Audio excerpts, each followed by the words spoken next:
Vamos a ir al Éxodo capítulo número 11. Éxodo capítulo número 11. Y vamos a ver el día de hoy el capítulo 11 hasta el capítulo 12, versículo 28. Éxodo capítulo número 11 y vamos a abarcar hasta el capítulo número 12, 28. Realmente el capítulo 11 es un capítulo muy cortito. Son 10 versículos y nos vamos a pasar hasta el capítulo 12, versículo 28. Así que preparen sus Biblias. Ahí en el capítulo número 11 vamos a hacer una oración, hermanos, para poner en manos del Señor este tiempo, y después de la oración damos lectura a esta porción de las Escrituras. ¿Les parece? Vamos a orar. Señor, te damos gracias en esta hora, en este tiempo, por tu gracia, por tu misericordia. Gracias, Señor, porque nos permites estar aquí, nos permites venir a tu casa a adorarte, a servirte, honrarte, Señor, con nuestros cantos, Señor. Nos permites también recibir tu palabra, ser edificados a través de tu palabra, y eso para nosotros, Señor, es una bendición, es un privilegio también que podemos estar aquí, tener un lugar donde reunirnos juntos como hermanos, como un pueblo, Señor. Gracias porque nos permites hacerlo, Señor, en comunidad. Padre, te rogamos para que a través de tu palabra podamos conocerte más, para que a través de tu palabra podamos recordar el Evangelio, podamos recordar lo que tú hiciste en Cristo Jesús para salvarnos. Señor, permítenos que podamos ser transformados por tu palabra. En el nombre de Cristo Jesús y en el poder de tu Espíritu Santo, Señor. Amén. Bien, hermanos, vamos a darle lectura a todo el pasaje. Éxodo capítulo número 11 comienza así y dice: El Señor dijo a Moisés: una plaga más traeré sobre Faraón y sobre Egipto, después de la cual los dejará ir de aquí. Cuando los deje ir, ciertamente los echará de aquí completamente. Dile ahora al pueblo que cada hombre pida a su vecino y cada mujer a su vecina objetos de plata y objetos de oro. El Señor hizo que el pueblo se ganara el favor de los egipcios. Además, el mismo Moisés era muy estimado en la tierra de Egipto, tanto a los ojos de los siervos de Faraón como a los ojos del pueblo. Y Moisés dijo: así dice el Señor, como a medianoche yo pasaré por toda la tierra de Egipto, y morirá todo primogénito en la tierra de Egipto, desde el primogénito de Faraón, que se sienta en su trono, hasta el primogénito de la sierva que está detrás del molino, también todo primogénito del ganado. Y habrá gran clamor en toda la tierra de Egipto, como nunca antes lo ha habido y como nunca más lo habrá. Pero a ninguno de los israelitas, ni siquiera un perro le ladrará, ni a hombre ni animal, para que ustedes entiendan cómo el Señor hace distinción entre Egipto e Israel. Todos estos sus siervos descenderán a mí y se inclinarán ante mí, diciendo: sal tú y todo el pueblo que te sigue, y después de esto yo saldré. Y Moisés salió ardiendo en ira de la presencia de Faraón. Entonces el Señor dijo a Moisés: Faraón no los escuchará para que mis maravillas se multipliquen en la tierra de Egipto. Moisés y Aarón hicieron todas estas maravillas en presencia de Faraón. Con todo, el Señor endureció el corazón de Faraón, y éste no dejó salir de su tierra a los israelitas. En la tierra de Egipto, el Señor habló a Moisés y a Aarón y les dijo: este mes será para ustedes el principio de los meses, será el primer mes del año para ustedes. Hablen a toda la congregación de Israel y digan: el día 10 de este mes cada uno tomará para sí un cordero según sus casas paternas, un cordero para cada casa. Pero si la casa es muy pequeña para un cordero, entonces él y el vecino más cercano a su casa tomarán uno según el número de personas. Conforme a lo que cada persona coma, dividirán ustedes el cordero. El cordero será un macho sin defecto de 1 año. Lo apartarán de entre las ovejas y de entre las cabras y lo guardarán hasta el día 14 del mismo mes. Entonces toda la asamblea de la congregación de Israel lo matará al anochecer. Ellos tomarán parte de la sangre y la pondrán en los 2 postes y en el dintel de la casa donde lo coman. Comerán la carne esa misma noche, asada al fuego, y la comerán con pan sin levadura y con hierbas amargas. Ustedes no comerán nada de él crudo ni hervido en agua, sino asado al fuego, tanto su cabeza como sus patas y sus entrañas. No dejarán nada de él para la mañana, sino que lo que quede de él para la mañana lo quemarán en el fuego. De esta manera lo comerán, ceñidas sus cinturas, las sandalias en sus pies y el cayado en su mano, lo comerán apresuradamente. Es la Pascua del Señor.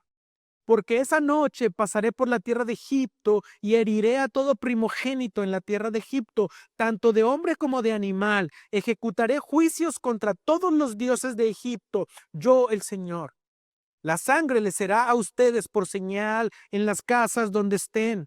Cuando yo vea la sangre, pasaré de largo y ninguna plaga vendrá sobre ustedes para destruirlos cuando yo hiera la tierra de Egipto.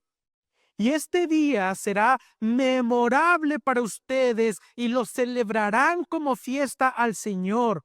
Lo celebrarán por todas sus generaciones como ordenanza perpetua. 7 días comerán panes sin levadura. Además, desde el primer día quitarán toda levadura de sus casas, porque cualquiera que coma algo leudado desde el primer día hasta el 7º, esa persona será cortada de Israel. Y en el primer día tendrán una santa convocación y otra santa convocación en el 7º día. Ningún trabajo se hará en ellos, excepto lo que cada uno deba comer. Solo esto podrán hacer. Guardarán también la fiesta de los panes sin levadura, porque en ese mismo día saqué yo a sus ejércitos de la tierra de Egipto. Por tanto, guardarán este día por todas sus generaciones como ordenanza perpetua. En el mes primero comerán los panes sin levadura desde el día 14 del mes por la tarde hasta el día 21 del mes por la tarde. Por 7 días no habrá levadura en sus casas, porque cualquiera que coma algo leudado, esa persona será cortada de la congregación de Israel, ya sea extranjero o nativo del país, no comerán nada leudado. En todo lugar donde habiten comerán panes sin levadura. Entonces Moisés convocó a todos los ancianos de Israel y les dijo: saquen del rebaño corderos para ustedes según sus familias y sacrifiquen la Pascua. Tomarán un manojo de hisopo y lo mojarán en la sangre que está en la vasija y untarán con la sangre que está en la vasija el dintel y los 2 postes de la puerta. Ninguno de ustedes saldrá de la puerta de su casa hasta la mañana, pues el Señor pasará para herir a los egipcios. Cuando vea la sangre en el dintel y en los 2 postes de la puerta, el Señor pasará de largo aquella puerta y no permitirá que el ángel destructor entre en sus casas para herirlos. Y guardarán esta ceremonia como ordenanza para ustedes y para sus hijos para siempre. Cuando entren a la tierra que el Señor les dará, como ha prometido, guardarán este rito. Y cuando sus hijos les pregunten, ¿qué significa este rito para ustedes? Ustedes les dirán: es un sacrificio de la Pascua al Señor, el cual pasó de largo las casas de los israelitas en Egipto, cuando hirió a los egipcios y libró nuestras casas. Y el pueblo se postró y adoró. Los israelitas fueron y lo hicieron así, tal como el Señor había mandado a Moisés y a Aarón. Así lo hicieron. Amén. La Pascua, un recordatorio de salvación.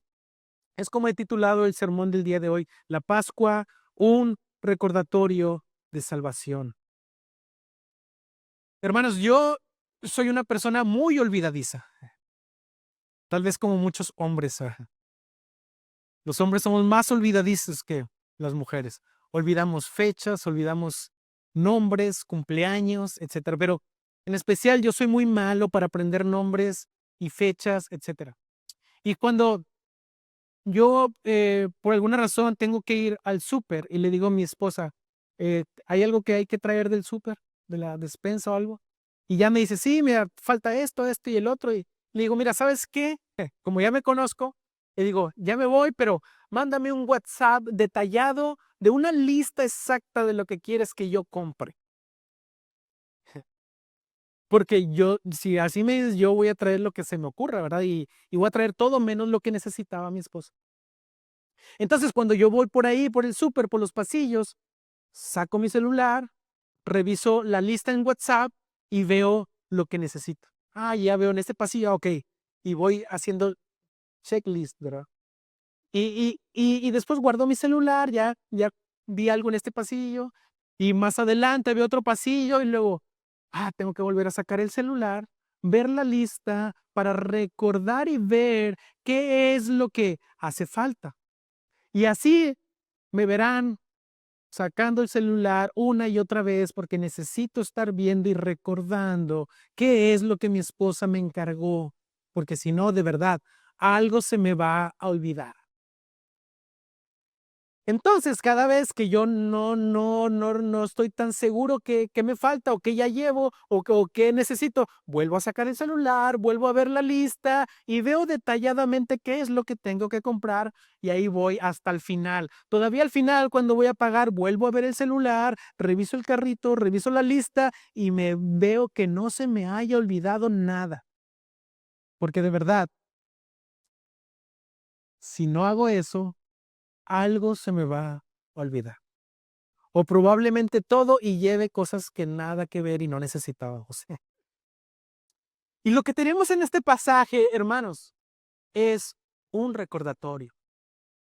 El Señor ha dado este rito de la Pascua al pueblo de Israel para que recordaran lo que el Señor hizo con ellos. Porque, hermanos, así somos todos al momento de recordar el Evangelio. Somos propensos a olvidar lo que Dios hizo con nosotros. Así que yo quiero proponerte en este día algo bien sencillo para que no lo olvides. Y la proposición es, no olvides tu redención. ¿Creen, hermanos, que pueden recordar esa pequeña frase?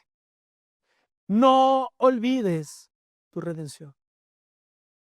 Tenemos el capítulo 11. Y como pudimos ver la semana pasada tuvimos un extenso sermón, o no tanto el sermón, sino la porción de las escrituras. Vimos como 4 capítulos en donde abarcaba todas las 9 plagas de Egipto. Faltaba solamente una. Y eso fue intencional, ¿verdad? Y hoy tenemos en el capítulo 11 la 10ª y última plaga, pero la quise poner junto con lo de la Pascua porque cumplen el mismo objetivo. Entonces, el Señor en el capítulo 11 le dice a Moisés, Moisés, voy a traer una plaga más. Traeré sobre Faraón una última plaga, una plaga más sobre Egipto. Después de esa plaga, le dice Dios a Moisés, Faraón ahora sí te dejará salir, pero hasta que no sea ejecutada esa última plaga. Así es que Moisés tenía que ir a Faraón y decirle, viene esta plaga y es una plaga de muerte. Pero el Señor ya le había advertido, recuerden, Faraón no te va a escuchar. Entonces tenemos esta última plaga y yo lo que les decía la semana pasada, cuando vemos ese enfrentamiento entre Faraón y Dios, es la idea de esa lucha que el ser humano mantiene contra Dios. Faraón está en una lucha con Dios porque Faraón quiere hacer lo que a él le place, pero Dios está exigiendo obediencia a él. Faraón quiere que los israelitas le obedezcan a él, pero Dios también está exigiendo que su pueblo le obedezca a él. Hermanos, y seamos sinceros, siempre hay una lucha también, porque cada quien quiere hacer su propia voluntad. Pero Dios, el soberano y rey del universo, exige obediencia a él. Entonces hay una lucha.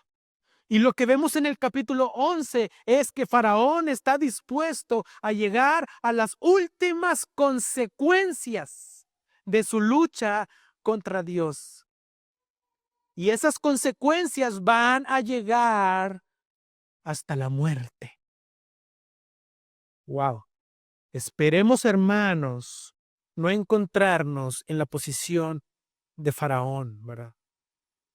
Donde estamos dispuestos a vivir por nosotros y para nosotros, cueste lo que cueste. Así que en el capítulo 11, rápidamente lo que tenemos es el anuncio nada más de la plaga décima, de la última plaga. El anuncio que Dios le da a Moisés para que Moisés se lo dé a Faraón como una advertencia. Faraón, viene esta última plaga y es muy fuerte. ¿En qué consistía esta plaga? En que a la medianoche, dice, va a venir el ángel de mortandad y va a matar a todo primogénito. Desde el primogénito de Faraón hasta el primogénito, dice, de la sierva que trabaja en el molino, hasta los primogénitos del ganado, de los animales. Era una advertencia severa. Imagínate, Faraón, yo creo que él sabía que iba a suceder. Ya había visto 9 plagas impresionantes. Y cada que el Señor decía va a suceder, sucedía. Y cuando el Señor en su misericordia quería quitarla, la quitaba. Y el Señor cuando decía voy a traer otra, la traía en el tiempo que el Señor quería. Así que Faraón estaba siendo advertido, viene una última plaga y esta última plaga es mortal. Todo primogénito ha de morir. Y así llegamos al capítulo 12. Pero en el capítulo 12 recuerden lo que está diciendo el Señor a lo largo de todas las plagas y lo reitera en esta plaga número 10. Le dice, yo haré una distinción entre Egipto e Israel. Y le está diciendo, entonces van a morir todos los primogénitos, pero yo voy a salvaguardar al pueblo de Israel porque es mi pueblo y yo he decidido salvaguardarlos. Entonces lo que tenemos en el capítulo 12 es cómo el Señor va a guardar, a salvar, a rescatar al pueblo de Israel de este grande juicio. Ahora la pregunta es, ¿acaso Israel no merecía morir? ¿Qué piensan ustedes? ¿Acaso será que Israel no merecía morir? Hermanos, la respuesta es, claro que Israel también merecía morir. Por eso el Señor dice, para que te salves de ese juicio de muerte que ustedes también merecen, necesitan hacer esto. Porque si el ángel del Señor pasaba, arrasaría también con los primogénitos del pueblo de Dios. Es por eso que entonces les da la Pascua para que el Señor haga una distinción con un propósito y ellos pudieran ser salvados del juicio que iba a venir. Hermanos, el pueblo de Israel también eran pecadores. También, hermanos, necesitaban que el Señor tuviera misericordia de ellos para ser salvados. Así es que quiero detenerme entonces en el capítulo 12 y hacer 2 encabezados bien sencillos con el propósito de que no lo olvides. Lo primero es del 1 al 13. Vamos a ver que es un recordatorio de que fuimos protegidos. Y después en los versículos 14 al 20 es un recordatorio de que fuimos apartados. Y el resto del capítulo o lo que leímos se repite la idea de la Pascua.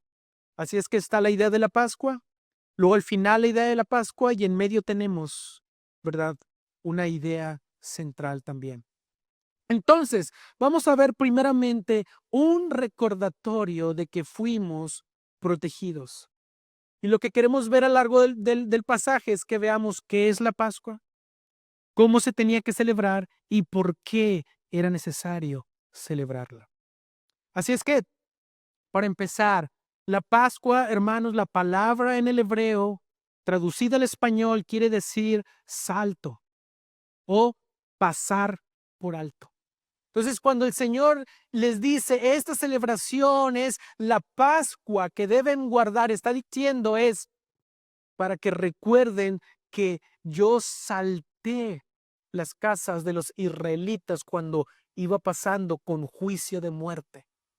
Es por eso que vemos que dice, cuando ustedes pinten los dinteles de sus casas y los postes, o sea, todo el marco de la puerta, lo pinten con la sangre del cordero. Es una señal para que el ángel de mortandad los brinque, los pase. Esa es la Pascua, pasar por alto. Mira, si vamos al versículo 11 del capítulo 12, versículos 11 al 13, dice, de esta manera lo comerán, ceñidas sus cinturas, las sandalias en sus pies y el cayado en su mano, lo comerán apresuradamente.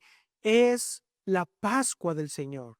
Porque esa noche, dice, pasaré por la tierra de Egipto y heriré todo primogénito en la tierra de Egipto, tanto de hombre como de animal. Ejecutaré juicios contra todos los dioses de Egipto. Yo, el Señor. La sangre, dice, les será a ustedes por señal en las casas donde estén. Cuando yo vea la sangre, pasaré de largo y ninguna plaga vendrá sobre ustedes para destruirlos cuando yo hiera la tierra de Egipto. Dice, pasaré por alto o pasaré de largo, no los tocaré.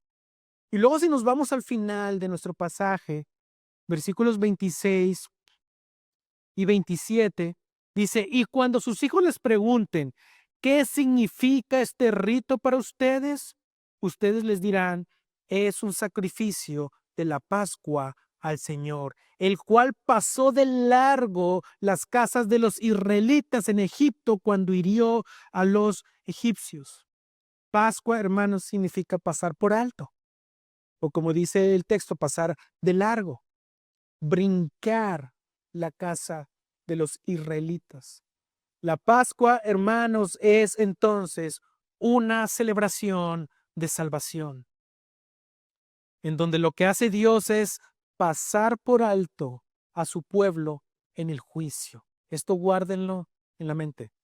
Es una celebración de salvación donde Dios pasó por alto a su pueblo en el juicio. El Señor iba a traer juicio, mortandad por desobediencia a Dios. Pero la casa de los israelitas que tuvieran la sangre del cordero pintada en el marco de sus puertas, esas casas serían pasadas por alto. O sea, no llegaría el juicio de Dios y no moriría nadie en esa casa. Qué interesante, ¿no? Eso es la Pascua. ¿Cómo es que tenía que ser llevada a cabo la Pascua? Número uno, debían recordar cuando ellos dice, cuando ustedes hagan este rito, dice, no nada más lo van a hacer la noche en que yo voy a pasar para traer muerte. Cuando salgan y cuando lleguen a la tierra prometida que yo les voy a dar, siempre tienen que repetirlo para que recuerden lo que yo hice en Egipto. Así que cada año tenían que volver a hacer exactamente lo mismo que hicieron el día que el Señor los libró de la tierra de Egipto. Así que ellos tenían que recordar exactamente lo que se sucedió ese día y lo hacían cada año. ¿Qué tenían que hacer? Primeramente, comer. Está bueno eso, ¿verdad? Primeramente tenían que comer. Capítulo 8 dice, comerán la carne esa misma noche, asada al fuego, muy regia la celebración, ¿verdad? Y la comerán con pan sin levadura y con hierbas amargas. Ustedes no comerán nada de él crudo, ni hervido en agua, sino asado al fuego, tanto su cabeza como sus patas y sus entrañas. Y luego dice, no dejarán nada de él. Fácil, ¿verdad? O sea, tienen que comérselo todo. Dice, para la mañana no dejarán nada, sino que lo que quede de él para la mañana lo quemarán en el fuego. De esta manera lo comerán. Fíjense bien. Ceñidas sus cinturas, las sandalias en sus pies y el cayado en su mano. Lo comerán apresuradamente. Es la Pascua del Señor. ¿Qué tenían que hacer primero? Comer. Y hay cosas muy específicas. Era un cordero de 1 año, fíjense bien, sin mancha, perfecto, sin ningún defecto. Era un cordero, ese era el cordero que tenían que sacrificar. Y debían comerlo asadito, ¿verdad? Nada que hervido, asado. Y no debían dejar nada. Y lo interesante es que tenían que hacerlo apresuradamente. ¿Por qué? Porque tenía el propósito de que ellos tenían que salir rápido de Egipto. Ellos no podían llevar nada para el camino. Lo van a asar y la sangre la van a pintar en los marcos de las puertas. Dice, pero ustedes lo van a comer como si ya tuvieran que irse pronto. No es como cuando nosotros celebramos la cena de fin de año, ¿verdad? Hay muchas familias que la cena de fin de año la hacen en pijamas. Es una moda que agarraron últimamente, ¿verdad? Porque pues cenan con tranquilidad y se van a quedar en esa casa y muchos ahí se van a quedar a dormir y muchos lo hacen en pijama o cenan formales y después se cambian y están ahí en pijamas, haciendo relajo tranquilamente. Bueno, esto era todo lo contrario. Ellos tenían que cenar como esperando rápido salir después de la cena. Y te dice, tienen que estar con sus sandalias puestas. Tienen que tener el bastón en sus manos. Pero también les dice, tienen que ceñir sus cinturas. ¿Por qué tenían que hacer eso? Porque recuerden, ellos se vestían con túnicas largas. Y una túnica larga es muy incómoda para poder correr o caminar o salir apresurados. Entonces, lo que ellos hacían en su cultura, cuando hacían ejercicio o trabajos o tenían que andar caminando, se levantaban la túnica y se la amarraban de tal manera que sus pies quedaran libres para que pudieran caminar apresuradamente. Entonces ellos se lo levantaban y se hacían una especie, no sé si como de un pañal o algo, se amarraban en la cintura en la túnica para que pudieran ser libres para caminar, apresurarse. Y por eso dice, con las sandalias puestas y el cayado en la mano. O sea, tenían que comer y hacerlo apresuradamente. Así que cada que ellos, y lo que dice el Señor es, este ritual que van a hacer hoy, lo van a seguir haciendo cada año, porque es un memorial permanente de lo que yo voy a hacer por ustedes. Así que cada que ellos celebraban la Pascua, lo hacían recordando que ellos habían salido de Egipto, que el Señor había pasado por alto sus casas en el juicio y el Señor los había librado del juicio. Y otra cosa que tenían que hacer, aparte de comer, era pintar los marcos de las puertas, los postes y el dintel también. ¿Con qué? Con la sangre del Cordero. Y nosotros, como cristianos que ya tenemos el Nuevo Testamento, fácil podemos empezar a hacer conexiones con el Evangelio y con Cristo, ¿verdad? Entonces ellos sacrificaban ese cordero sin mancha de 1 año y tomaban sangre de ese cordero, pintaban las entradas de las puertas o los marcos de las puertas, porque eso era una señal para que Dios pasara por alto las casas de los israelitas. Y eso tenían que hacerlo, dice, todos los años como un recordatorio de lo que Dios había hecho por ellos. Mira, versículo 14 dice, y este día será memorable. O sea, cuando el Señor los rescató. Este día será memorable para ustedes y lo celebrarán como fiesta al Señor. Lo celebrarán por todas sus generaciones como ordenanza perpetua. Y luego el versículo 24 lo vuelve a repetir. Vámonos hasta el 24. Dice, y guardarán esta ceremonia como ordenanza para ustedes y para sus hijos para siempre. Hermanos, eso es muy importante. Esto les servía a ellos todo el tiempo para recordar lo que Dios hizo. Pero hay algo todavía más importante. Era un memorial para que siempre recordaran que Dios los había salvado y rescatado de Egipto. Pero lo más importante era que cada que ellos celebraban la Pascua, Dios les estaba enseñando acerca de la verdadera Pascua. Cuando llegamos al Nuevo Testamento, vemos que la noche en la que el verdadero Cordero de Dios fue sacrificado para que Dios guarde a su pueblo en el último juicio. Cuando llegamos al Nuevo Testamento, vemos a Jesús cambiando la institución de la Pascua por la Santa Cena. El día de la Pascua, el Señor celebró la Pascua con sus discípulos y después de haber cenado y después de haber comido al cordero y después de toda la cena pascual, el Señor dice que partió el pan y tomó el vino. Y le dijo, este pan ahora es mi cuerpo, que por ustedes es partido. Y luego tomó la copa de vino y dijo, este vino es mi sangre, que por ustedes es derramada. Lo que estaba haciendo Dios al mostrar la Pascua era que recordaran lo que Dios había hecho para salvarlos, pero estaba apuntando hacia el verdadero Cordero de Dios que quita el pecado del mundo. Por eso Juan el Bautista, cuando vio a Cristo, él hizo una conexión. Cuando vio a Jesús, hizo una conexión del Evangelio entre el Éxodo y Jesús y dijo, Él es, cuando vio a Jesús, Él es el Cordero de Dios que quita el pecado del mundo.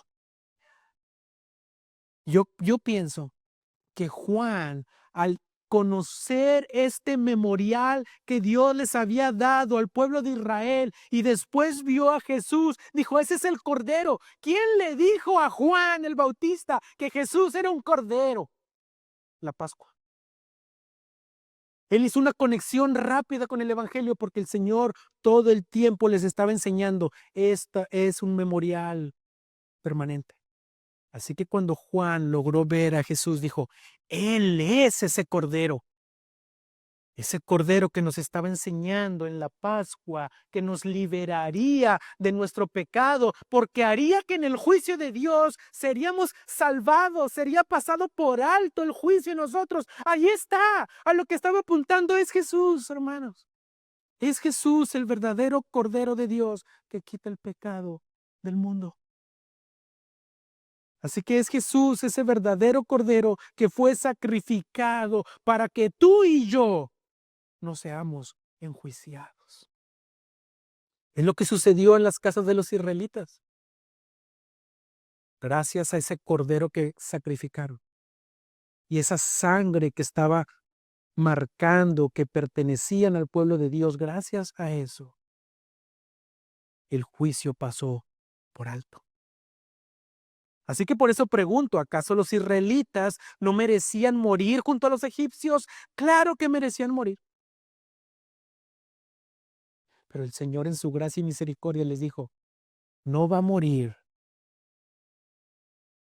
un primogénito, va a morir un cordero. Así que al día siguiente, después de que fue sacrificado el cordero y que vino el ángel de mortandad, en todas las casas de Egipto había un cadáver. En todas. La pregunta era, ¿quién murió? ¿Un primogénito o un cordero? Pero en todas había un cadáver. Y el asunto, hermanos, de que el Señor pone la Pascua como un recordatorio eterno de que entendamos nosotros lo que Dios hizo en Cristo para salvarnos. El problema es que muchas veces nosotros, aún como cristianos, olvidamos lo que Dios hizo en Jesucristo para salvarnos.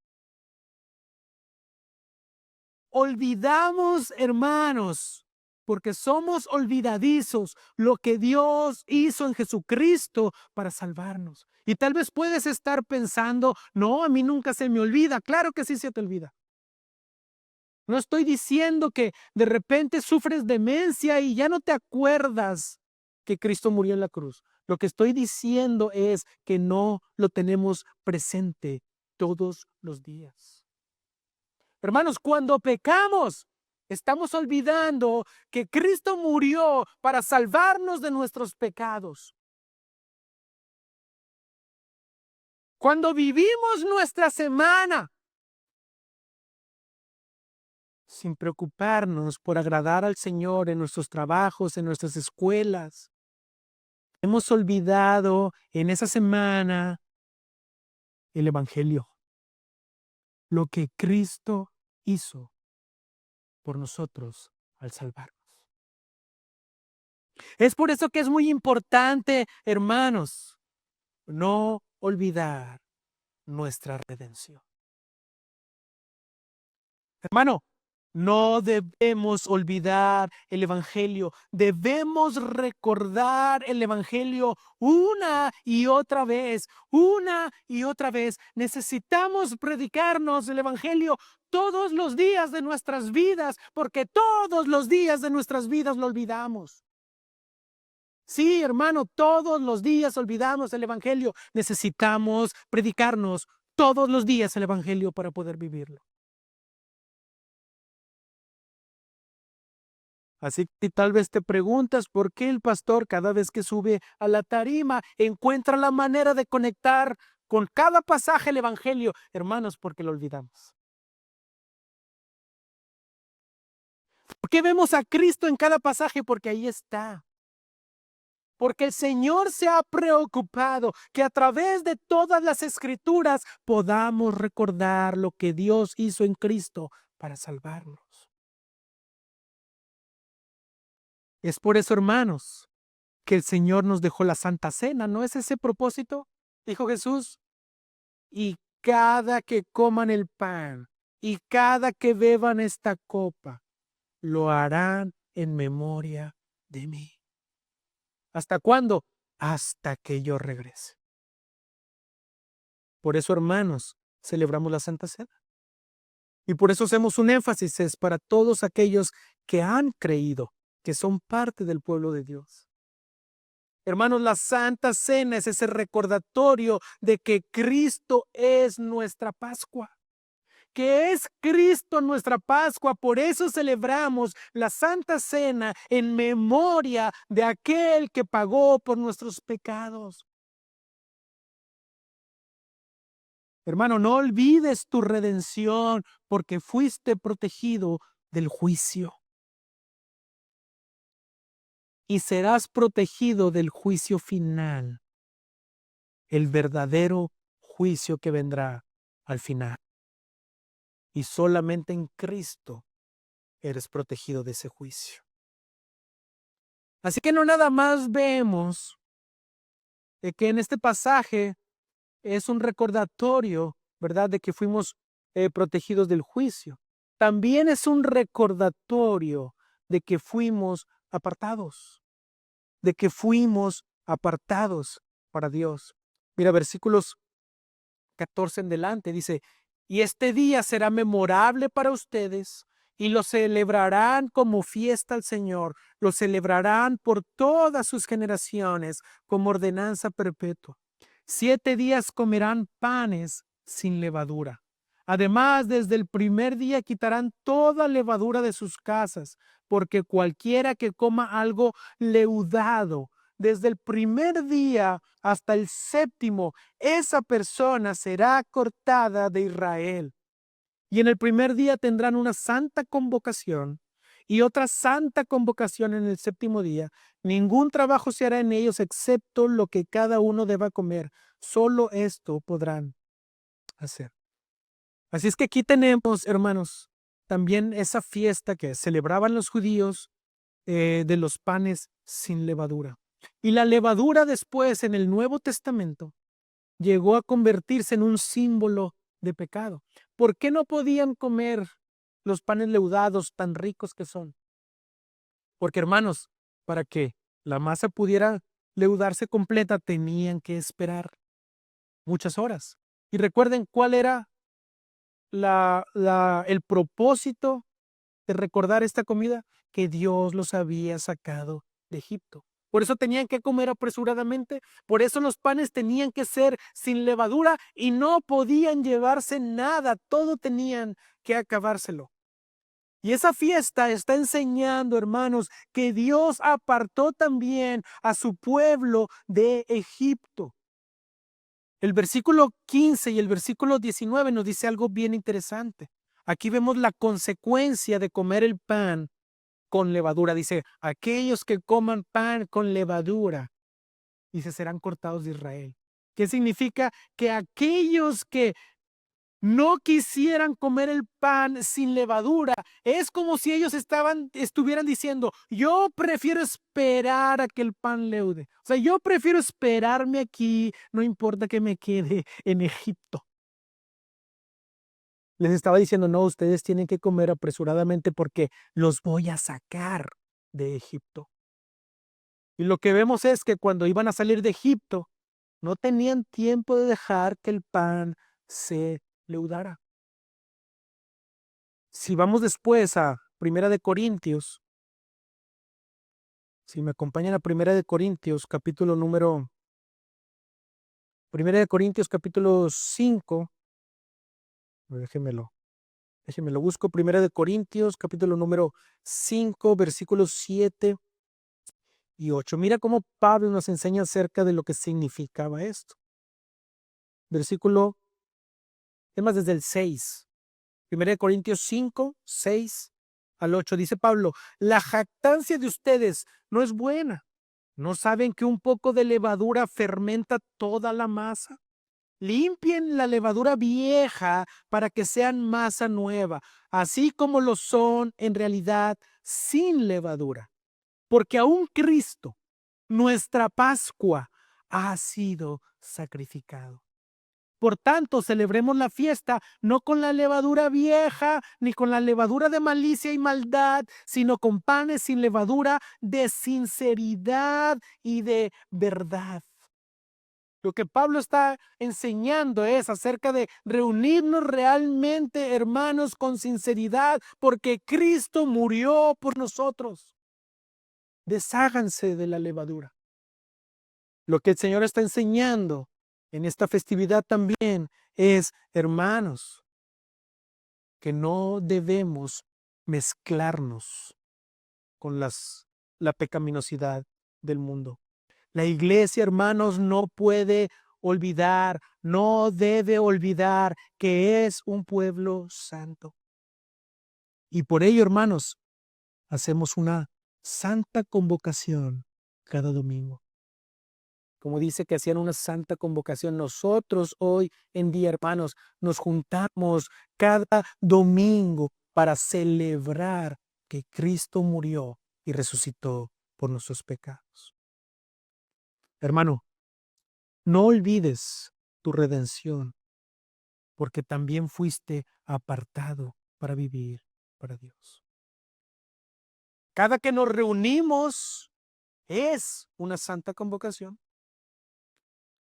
Y no podemos, hermanos, menospreciar cada reunión de la iglesia. Cada que venimos a reunirnos como iglesia, queremos recordar a través de la predicación de la palabra, a través de los cantos que entonamos, a través de la oración y de todo lo que hacemos, el glorioso evangelio de nuestro Señor Jesucristo. Cada que venimos, cada domingo, hermanos, queremos recordar el evangelio.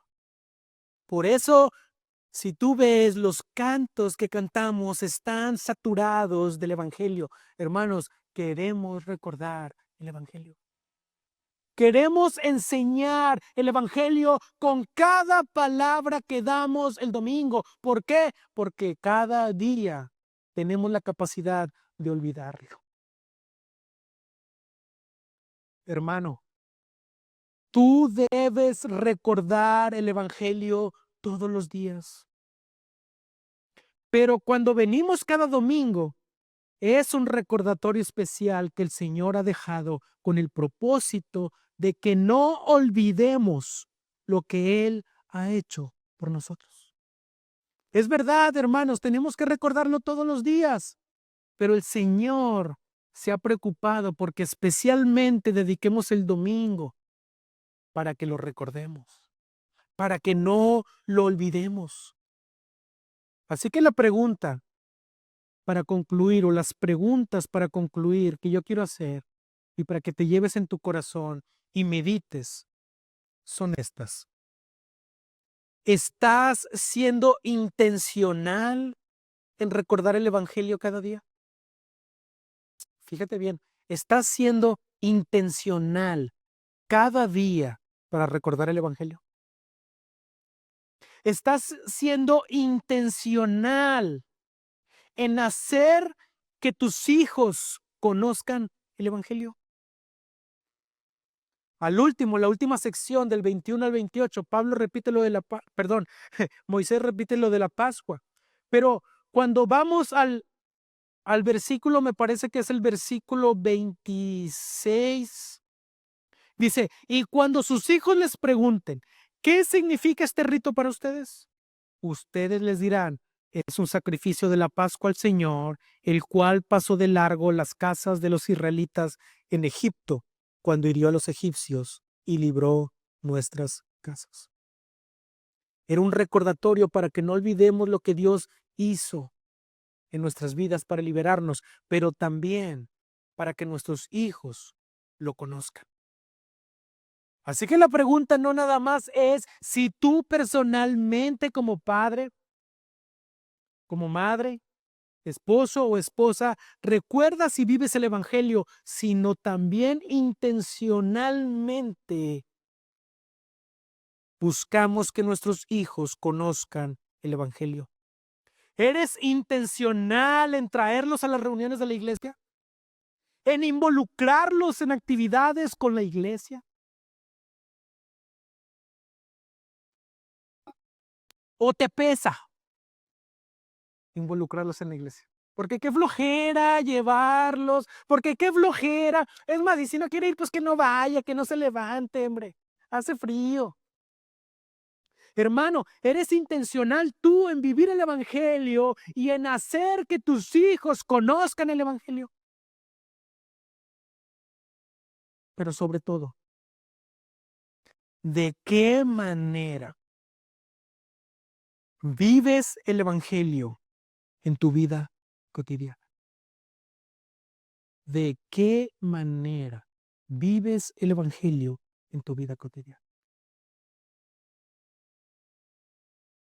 Hermano, el Evangelio no es algo que entender y comprender y dejarlo guardado ahí en nuestras mentes.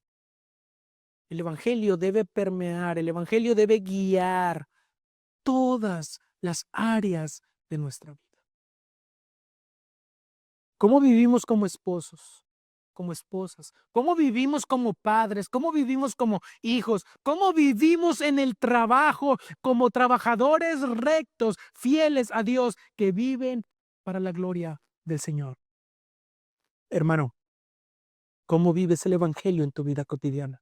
¿O vives como si lo olvidaras? El Señor está preocupado por hacernos recordar una y otra vez el Evangelio, porque todos los días lo olvidamos. Si no somos intencionales en vivir el Evangelio en nuestras vidas cotidianas, terminaremos olvidando. Si no somos intencionales el día de hoy para vivir el Evangelio hoy, entonces terminaremos olvidándolo cada día de nuestras vidas. Hermanos, si no te levantas el día de mañana pensando, ¿cómo voy a vivir el Evangelio el día de hoy? ¿Cómo voy a aplicar el Evangelio en mi vida? Ese día, si no lo haces, ese día lo vas a olvidar. Ese día no lo vas a vivir. Te vas a enfrascar en tantas actividades que tenemos todos los días, en el trabajo, en la escuela, con los amigos, con la familia, con el esposo, la esposa, los hijos. Pero no vas a vivir el Evangelio. Así que lo que tenemos que preguntarnos es, cada día es, ¿cómo voy a vivir hoy el Evangelio? Por eso vemos aquí que el Señor dijo, lo van a recordar perpetuamente. Y eso marcó toda la historia del pueblo de Israel.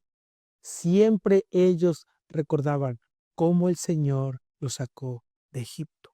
Y lo vemos a lo largo de todo el Antiguo Testamento, cómo el Señor los sacó de Egipto. Lo que nosotros tenemos que recordar es lo que Cristo ya hizo. No lo que ellos recordaban, lo que Dios habría de hacer al final para salvarlos. Nosotros recordamos lo que Cristo ya hizo por nosotros para salvarnos. Así que, hermanos, al recordar el Evangelio, vivamos fieles al Evangelio. Vivamos vidas prácticas, recordando que Cristo murió para salvarnos de nuestros pecados y que al final de esta era, de este mundo, si estamos en Cristo, Él pasará por alto su juicio sobre nosotros. Y si tú no estás en Cristo, es una buena oportunidad para que tú vengas a Él. Solamente en Cristo es que puedes ser salvado del juicio venidero, porque solo Cristo puede pagar y ha pagado por los pecados de aquellos que han de creer. Si tú vienes a Cristo, tú eres perdonado de tus pecados y eres libre del juicio santo y justo de Dios en contra de los pecadores. Vamos a ponernos en pie, hermanos, en esta tarde. Vamos a orar, Señor. Te damos tantas gracias por tu misericordia.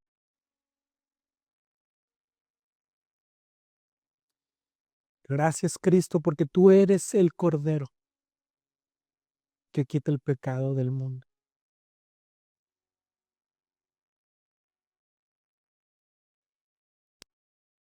Señor Jesús, gracias porque tú pagaste por nuestros pecados. Tú eres nuestro Cordero Pascual. Ese Cordero sin mancha, sin contaminación. Y fuiste sacrificado en nuestro lugar. Y tu sangre fue derramada para perdonar nuestros pecados. Tú tomaste nuestro lugar. Fuiste nuestro sustituto, tomando el lugar que nos correspondía en la cruz para pagar por nuestra maldad. Señor, tú lo pagaste por nosotros. Ahora nosotros podemos vivir para ti. Ayúdanos, Señor, a vivir para ti. Y ayúdanos a recordar cada momento de nuestras vidas, cada instante de nuestros días. Señor, ayúdanos a recordar que tú pagaste por nuestros pecados, que tú pagaste por nuestros pecados, que nuestras vidas cotidianas, Señor, sean guiados por tu palabra, que vivamos realmente, Señor, como hijos tuyos,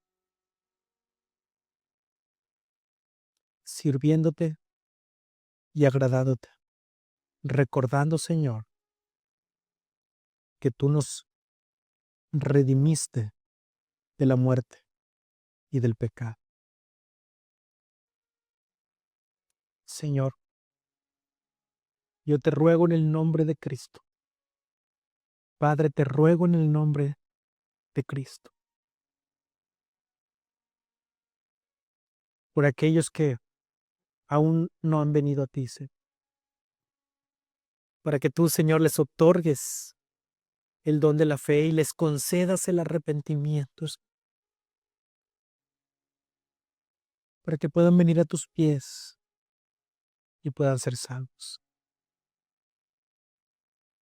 Te ruego por aquellos que no han venido a ti, Señor, ya sean nuestros familiares, ya sean nuestras amistades, nuestros conocidos. Te ruego, Señor, que ellos puedan conocerte profundamente, que puedan venir a ti y tú los libres del juicio venidero. Que tú seas también su Pascua. Oh Cristo, gracias por tu amor y tu misericordia. Gracias por tu perdón a nuestras vidas. Padre, gracias en el nombre de Cristo Jesús. Amén.